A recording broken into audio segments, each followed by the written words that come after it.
ఆంధ్రప్రదేశ్లో ఇటువంటి వాడు వచ్చి ఈ విధంగా చేస్తే దాన్ని వైసీపీ పార్టీ సపోర్ట్ చేస్తే ఇంకా జగన్ హే రామ్ అని జగన్ స్టార్ట్ చేశాడు కదా, మరి ఇతను రామునే తిట్టాడు జగన్.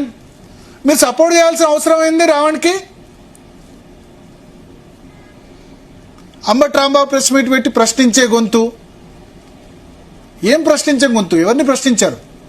పవన్ కళ్యాణ్ చెప్పు దెబ్బలు కొట్టే అని అనలేదా? పవన్ కళ్యాణ్ ఏ సందర్భంలో చెప్పు దెబ్బలు కొడతా అన్నాడు? తన భార్యని పిల్లల్ని తన పెళ్లిళ్ళ గురించి మాట్లాడుతా అన్నాడు. రావణ్ ఏమన్నా పవన్ కళ్యాణ్ తిట్టాడా? తన పెళ్లిళ్ళ గురించి వైసీపీ నేతలు కామెంట్ చేస్తే నీకెందుకు చెప్పు దెబ్బలు కొడతా అని తన పెళ్లి గురించి, భార్య గురించి, పిల్లల గురించి మాట్లాడితే అన్నాడు. వేల మంది సమక్షంలో పవన్ కళ్యాణ్ అంటే పవన్ కళ్యాణ్ అట్లా చేయలేదా, ఇట్లా మాట్లాడలేదా, ఏ సందర్భంలో మాట్లాడే కూడా చూడాలి కదా.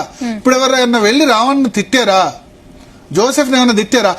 పవన్ కళ్యాణ్ ఒక్క మాటన్నా దళిత క్రిస్టియన్లకు వ్యతిరేకంగా మాట్లాడా? నేను సపోర్ట్ ఇవ్వ అన్నాడా? నేను దానికి వ్యతిరేకం అని చెప్పాడా? మరి ఎందుకు లేనిపోయిన అతను శత్రువుగా చేయడం? పవన్ కళ్యాణ్ ఏమైనా చెప్పాడా? చెప్పలేదు కదా.